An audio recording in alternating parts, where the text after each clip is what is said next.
दोस्तों, सुनिए एक लड़की के जज्बे की सच्ची कहानी। ये एक ऐसी लड़की की सच्ची कहानी है जो हमें विपरीत परिस्थितियों में भी जीवन को सकारात्मक रूप से जीने की और अपने लक्ष्य को प्राप्त करने की प्रेरणा देती है।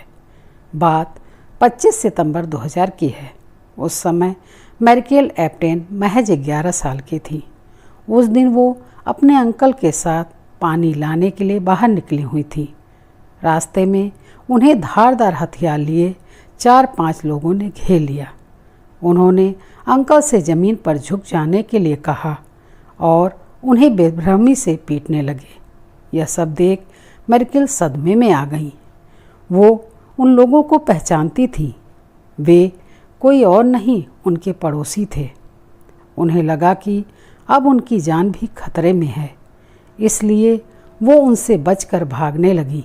पर वो बहुत छोटी थी, जिससे हत्यारे उन्हें आसानी से पकड़ लिए। वो चिल्लाने लगी, मुझे मत मारो, मुझ पर दया करो।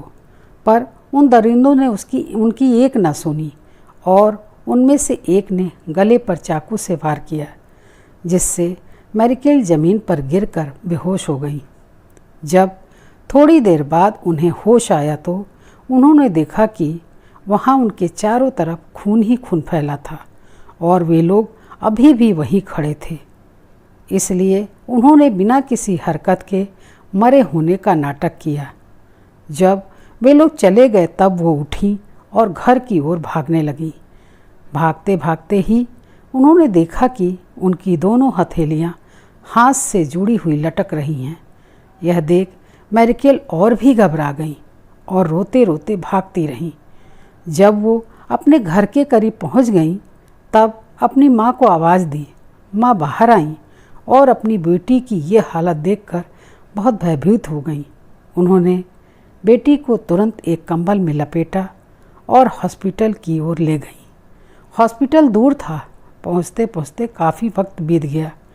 डॉक्टर्स को कोई उम्मीद नहीं थी कि वे मैरिकेल को बचा पाएंगे, पर 5 घंटे के लंबे ऑपरेशन के बाद भी वो जिंदा थी, किंतु हाथ नहीं बच पाया था।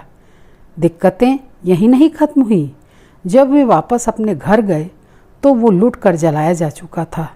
गरीब होने के कारण उनके पास हॉस्पिटल का बिल भरने के लिए भी पैसे नहीं थे, पर दूर के एक रिश्तेदार की सहायता से बिल भर पाए और अपराधियों को सज़ा भी दिलवा पाए। इतना कुछ हो जाने के बाद भी मैरिकेल ने कभी ईश्वर को नहीं कोसा कि उनके साथ ही ऐसा क्यों हुआ, बल्कि उनका कहना है कि ईश्वर में विश्वास रखते हुए मैं और भी दृढ़ निश्चयी हो गई हूँ कि मुझे एक अच्छा जीवन जीना है। मुझे लगता है कि मैं दुनिया में किसी ज़रूरी मिशन के लिए भेजी गई हूँ, इसीलिए मैं इस हमले से बच पाई हूँ। मैरिकेल ने हाई स्कूल की पढ़ाई पूरी करके 2008 में होटल मैनेजमेंट का कोर्स भी पूरा किया और बचपन से खाना बनाने के शौक़ के कारण 2011 में शेफ़ बनने की शिक्षा पूरी की। अपनी अपंगता के बावजूद जीवन में आगे बढ़ने के जज्बे को हमेशा जिंदा रखा और जल्द ही मैरिकेल को मीडिया हाईलाइट करने लगा। ऐसे ही एक कार्यक्रम को देखकर होटल एड्सा शांग्री-ला, मनीला, फिलीपींस ने उन्हें अपने यहाँ किसी प्रोजेक्ट पर काम करने का मौका दिया। मैरिकेल के साथ काम करने वाले शेफ़ अल्जा मिलबोर्जा बताते हैं, वो किसी के लिए सिर्फ तभी पुकारती हैं जब उन्हें कोई गर्म पात्र हटाना होता है या किसी शीशी का चिकना ढक्कन खोलना होता है।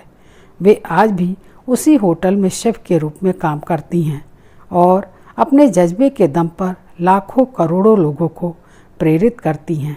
दोस्तों, अक्सर हम अपने जीवन में आने वाली छोटी मोटी परेशानियों से घबरा जाते हैं और अपना आत्मविश्वास खो देते हैं, पर आज की ये कहानी बताती है कि परिस्थितियाँ कितनी भी बुरी क्यों न हो, हम उसे अपने साहस के बल पर बदल सकते हैं। मैरिकेल की कही एक बात हमें हमेशा याद रखनी चाहिए, यदि आप सपने देखें, कड़ी मेहनत करें और ईश्वर में आस्था रखें तो असंभव कुछ नहीं, सब कुछ संभव किया जा सकता है। कहानी कैसी लगी कमेंट करके ज़रूर बताइएगा तथा मेरे इस चैनल को लाइक और सब्सक्राइब करके मेरा प्रोत्साहन कीजिए। धन्यवाद।